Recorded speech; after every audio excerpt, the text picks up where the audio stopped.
Good morning, students. This is a portion from paper 205, the animal viruses. In last few sessions, I have told you about the classification of viruses, how it is done, and also one lecture was there on the control of viral and enumeration of viruses. Now we will start the discussion of viral replication. The what you have in your syllabus is not in detail the pathogenicity, but you have the productive cycles of DNA viruses. Productive cycles in means what is the virus, how does it look like, what is the genome, how does it bind to the cell, and how it is replicated inside the cell, and how it is lysed out of the cell. So whichever virus is like in detail available, I'm giving in detail. Okay, so you have RNA viruses to study, in animal viruses, and DNA viruses to study. Under DNA viruses there are so many viruses. For your syllabus you have only 3 viruses. Under polyoma virus SV40, adeno-viridae adenovirus, parvovirus. In that one example, you have the rodent parvoviruses and the human parvoviruses, which I have taken is the human parvovirus, that is B19. So first we will start with polyoma virus.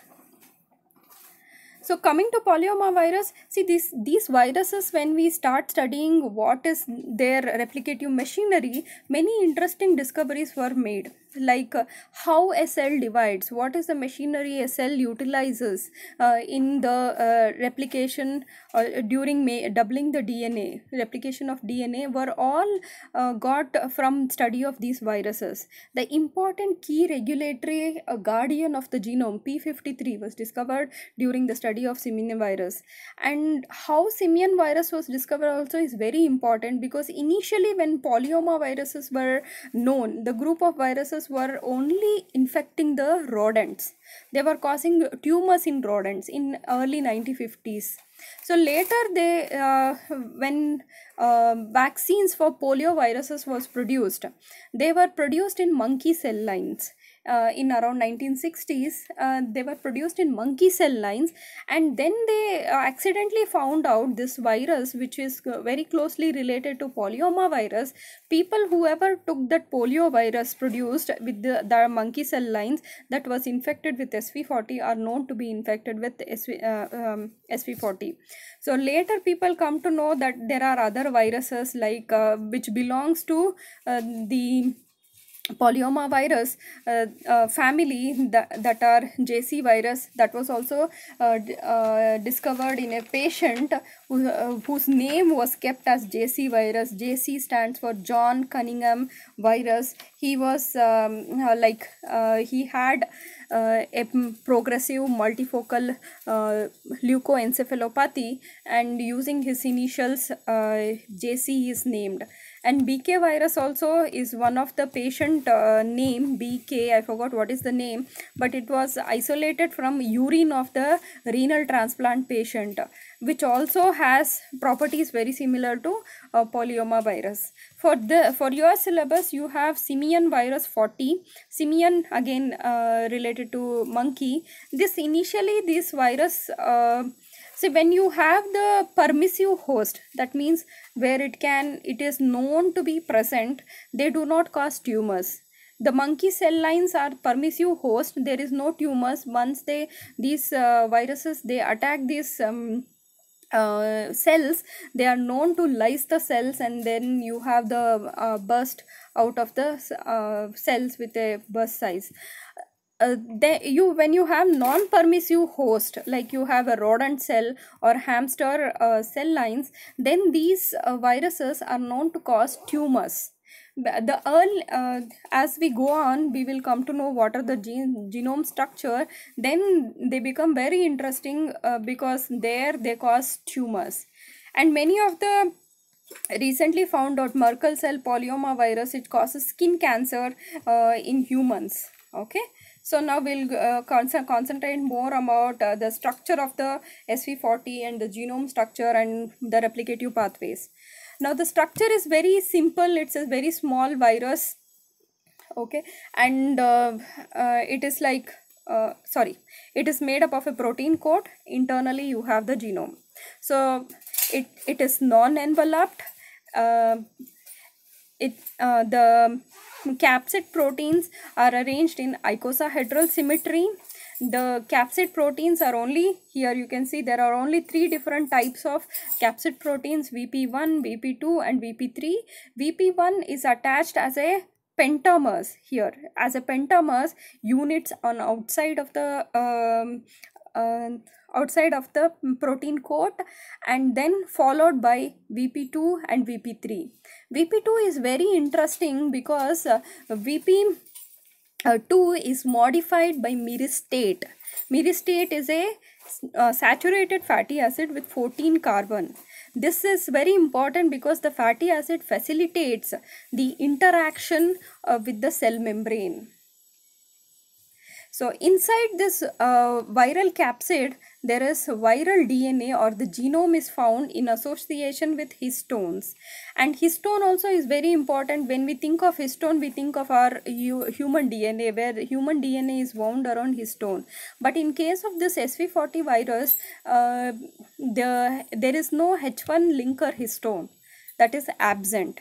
But there are other histone like H2 is present. So the DNA is wound around the histones, and because it is wound around histone, it is called as mini chromosome. The nucleosome-like structure of SV40 is one of the features that makes SV40 suitable for model for eukaryotic DNA replication. Now coming to the genome structure, that is also where it looks complicated, but it is very simple. SV40 is 5.2 kb in length. The genome of SV40 is 5.2 kb in length. It is very small, 5.2 kb, double-stranded circular DNA. I have not put so many writings on the slide because I want you people to take down the writing, whatever I am telling. The genome of the virus is 5.2 kb in length. It is double stranded and it is circular like your plasmid. So and whenever you have the autonomous DNAs, it should have an origin of replication. It's very interesting to know here that the origin of replication, promoter for early genes, promoter for late genes are localized in a region or clustered in a segment called as the regulatory region. So from here only you have the late mRNAs or the early mRNAs which are being transcribed from the both the strands. They are transcribed. And interesting to see, because they are transcribed from each of the segments, they are opposite in direction. The promoters are placed opposite in direction. Both early and the late RNAs are alternatively spliced and processed into multiple mRNAs for synthesis of viral proteins. And once you have the coding region, you have at the end polyadenylation sites where you can stop the transcription, and then you have processing, and then you have translation. Early mRNAs are translated into 2 proteins. Here early mRNAs are translated into 2 proteins, that is the small t antigen and the large t antigen. While the late mRNAs are translated into 3 capsid proteins, that is VP1, VP2, VP3. You can see that it is interesting to know that there is some regulatory protein, that is the T antigens, and the capsid proteins, that is VP1, VP2, VP3, but there is no DNA polymerase or RNA polymerase here. So it completely depends on the host cell. It hijacks the host cell machinery and then starts its own replication. So how this we'll now know about the life cycle of SV40. So the study was completely clearly understood by using monkey cell lines, that is CV1. These cell lines are derived from kidney of African green monkey. So in any viral cycle, there should be an entry. There should be once the entry is happen, penetration, that entry consists of addition, penetration, and then you have localization, where it will be cytosolically localized or nuclear localized. Then you have transcription of genes. Then you have translation, packaging, and release. These are the steps of any viral life cycle. So the entry of the cell is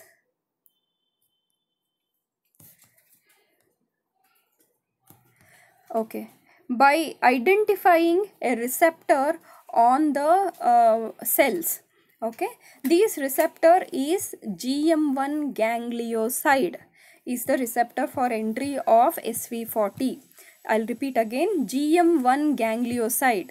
It is base. In that ganglioside you have the sialic acid and galactose residues which are recognized by the SV40. I request you people to write down the structure of GM1 ganglioside.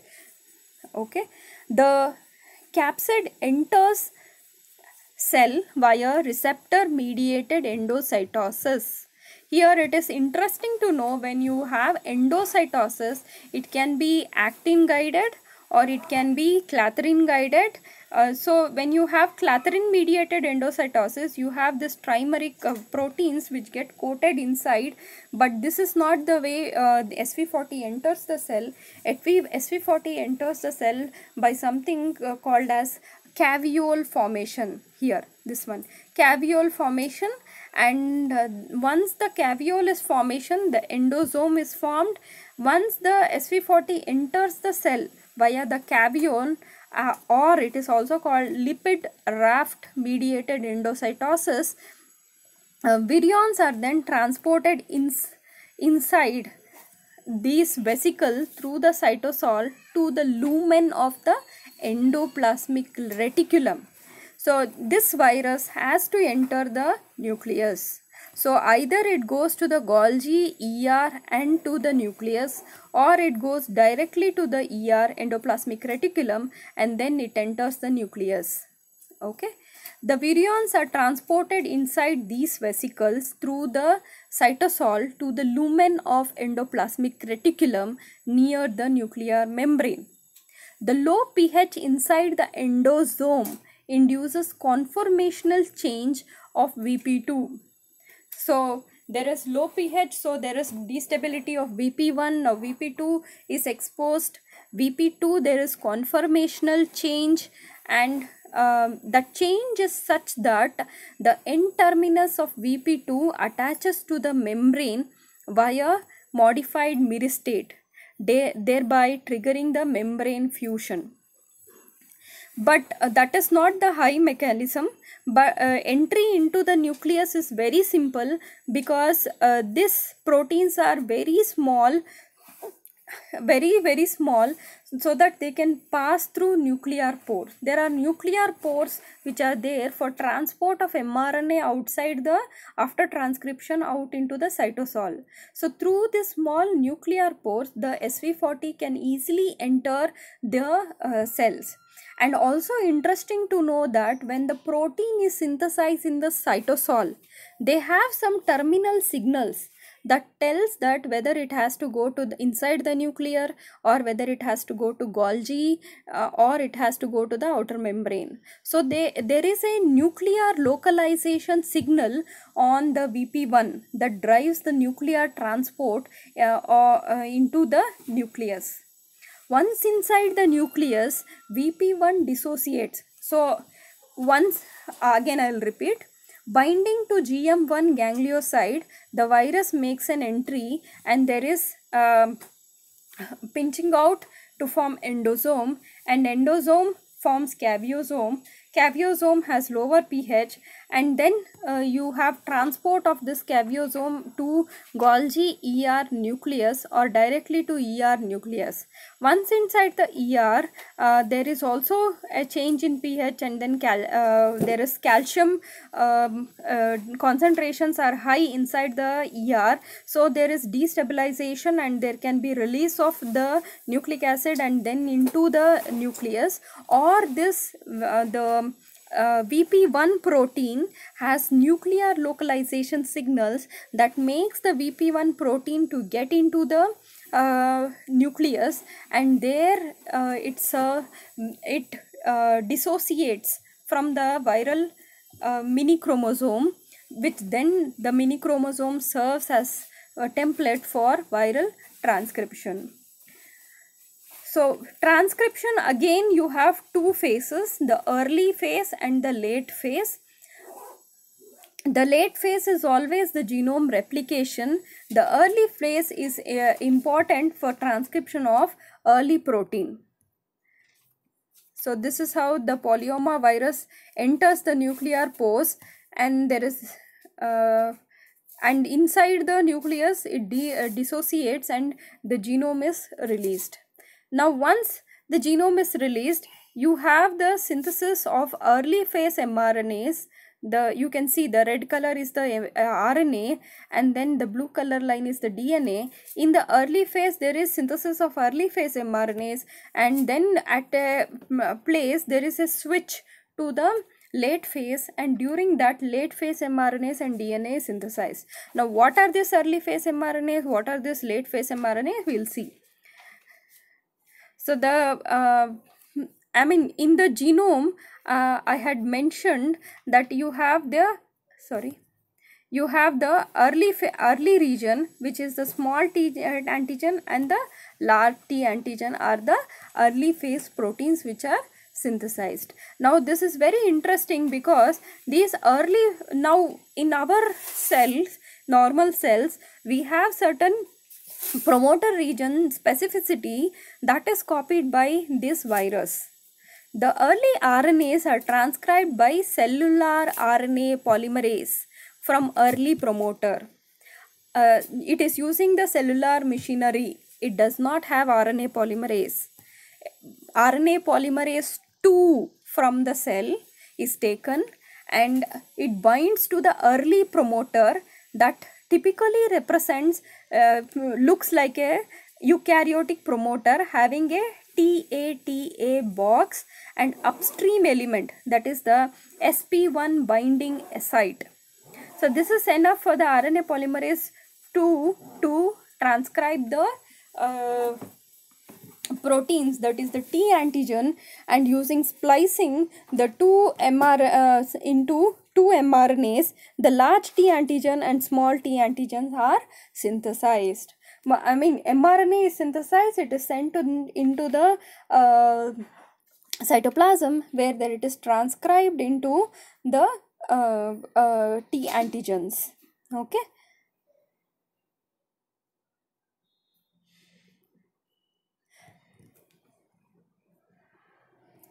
So in the early promoter only you have this Tata box, but in the late promoter does not have Tata box but have numerous 5' initiation sites. You have numerous 5' initiation sites. Okay, and also this 3 T antigen binding sites is very important. That is what switches the late phase. Now what is the function of this T antigen? When I say that the virus does not have the DNA replicative machinery, that means it does not have a sequence which is coding for the DNA polymerase. It does not have other machinery. It's a double-stranded DNA, circularly coiled, but it does not have the machinery that is to open the DNA and then to stabilize the DNA by DNA binding proteins, and to have a DNA polymerase synthesizing and topoisomerases to relieve the strain. It does not have all the machinery. It has to take the machinery from the cell. Now when does the cell synthesize all this? Suppose this virus infects a kidney cell. that kidney cell is not in division state. It is in terminal stage. That means it is non-dividing state. That you have stages of the cell cycle, that is G0 phase, G1 phase, and the S phase. S phase is the synthetic phase where you have, that is the when you have the trigger for the cell to mitotically divide, then the cell produces the DNA polymerases and other required machineries to replicate its own DNA so that it can divide and then produce the two progeny. That means you have to switch this normal resting cell to the S phase cell. That is what is triggered by the T antigen of SV40. Okay. Now the T antigen binds to the T. It has some important features. Before binding, I'll tell you this. T antigen. One thing what it does is okay, over the time I'll tell you that what it does. But this T antigen is very interesting because if you see the long T antigen, it binds to many other proteins like RB, that is retinoblastoma protein. Now this retinoblastoma protein is very important protein. The diagram for that I have given in adenoviruses, but this retinoblastoma protein is the key protein which helps in the switch of the normal cell in the resting phase to the synthetic phase. So this retinoblastoma protein binds to a transcription elongation factor that is actually activated by kinases. When you do not have, like for example,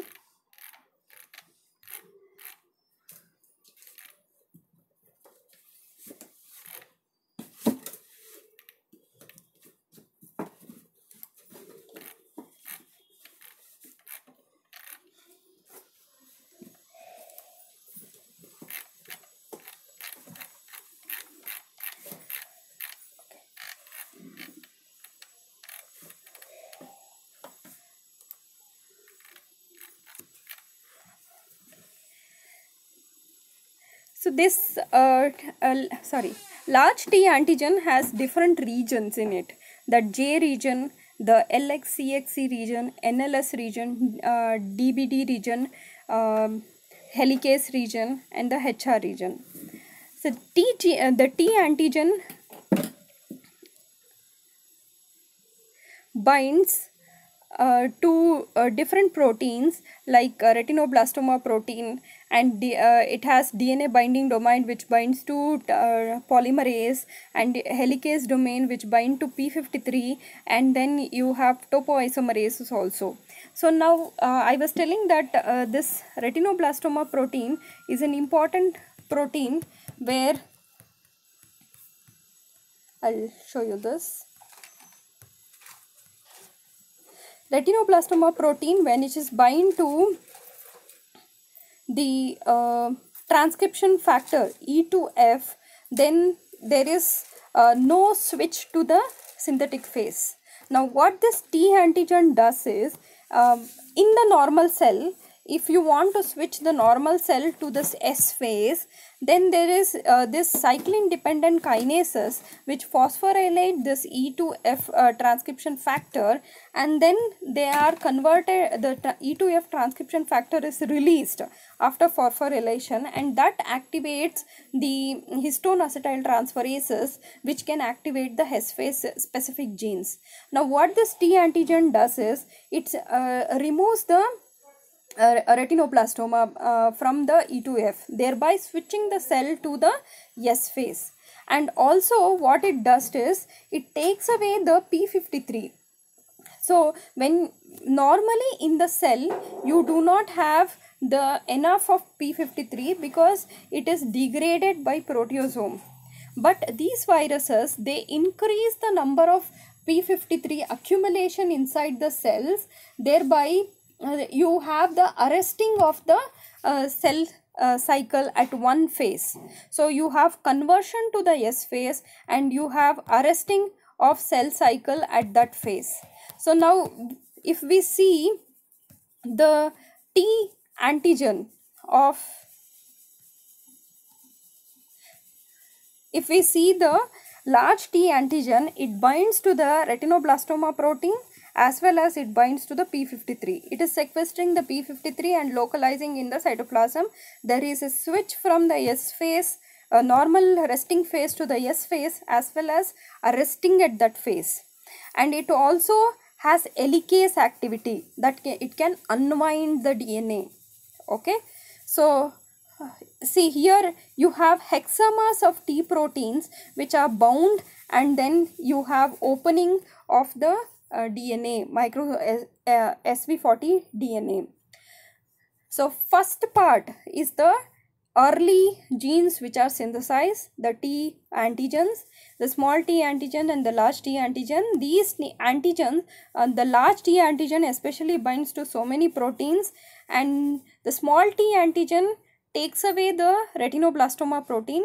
Also the large T antigen binds to the retinoblastoma protein, and you have this arresting at the S phase, where you have synthesis of DNA polymerase.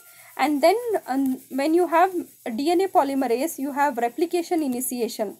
In host spliceosome, you can see this MCM27 is an helicase, and then you have replication associated protein, primase, polymerase alpha, polymerase delta, and then you have other protein machineries which are attached, and there is bidirectional synthesis of the DNA. But in case of SV40 replisome, you have the delta delta polymerase doing the function, and then helicase function is replaced by the large T antigen, and then the rest of the machineries are recruited to the origin of replication, and you have synthesis of the DNA. Now there is regulation, that is switch. Once you have enough of synthesis of DNA, you have the switch from the this one more point I want to include. SV40, because of this eukaryotic model, it is a very good model for studying eukaryotic DNA replication, because it relies completely on the DNA machinery of the cell.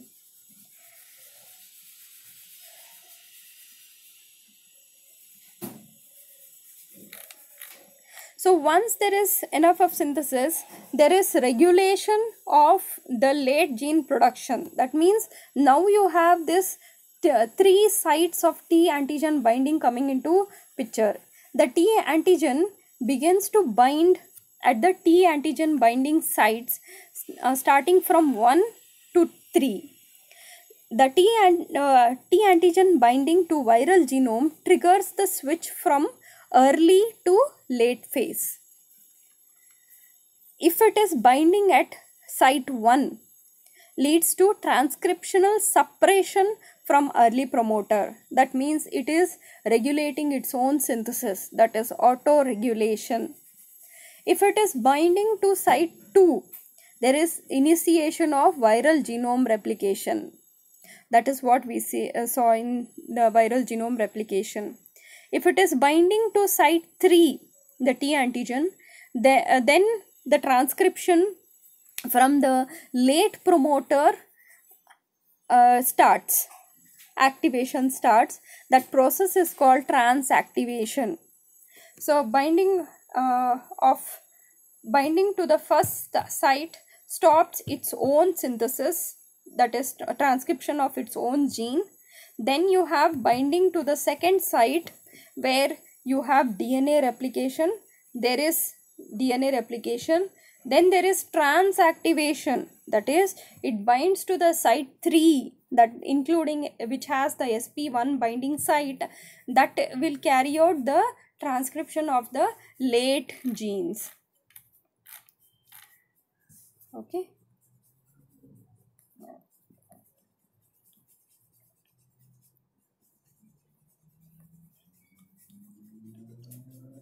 This is what I was talking. Apart from this binding, it also has some important, T antigen has important role in dysregulation of cell cycle. That is, when you have the synthesis happening, there have to be an S phase to the cells to stay in the S phase that is done. Suppose you imagine the cells are exposed to UV light, then there is DNA damage by thymine dimer formation. Then the normal cells activate this phase, activate some pathway called as ATR delta P53 P21 pathway. That is SV40, especially using the ATM signaling, you have the activation or arrest of the cell cycle. For example, it has H2A histones. You have recruitment of mRNA by ATM proteins, and that will phosphorylate the H2A, that is histone 2A, and then you have other proteins coming into picture and they phosphorylate one more histone histone 2A, and then you have activation of CHK 2, that is a kinase, and then you have the double strand repair and cell cycle arrest. Thereby, using the activated ATM signaling, there is cell cycle arrest happening. That is one of the deregulation by the T antigen. And second deregulation by T antigen is the override the re-replication block. Now you have certain proteins called as NBS1 protein which will stop the re-replication. That is, this re-replication block is reversed by the T antigen. By binding to NBS115 protein. Okay. Sorry, it is not 115, NBS1 protein. That there is a small mistake, it is NBS1 protein. Okay. So the host stays in the S cycle because at that S phase only you have functional progeny formation. Now coming to late mRNAs, the onset of viral genome replication cues the late late gene transcription from late promoters. The late RNAs are alternatively spliced into multiple mRNAs which are translated into VP1 to VP3. You have this structural proteins, and also agno, it is a late protein which is synthesized. Now the viral capsids are assembled in the nucleus. So once these proteins are synthesized, they are translocated into the nucleus where the viral assembly happens. The viral capsids are assembled in the nucleus and then extracellularly released via cell lysis. Okay. So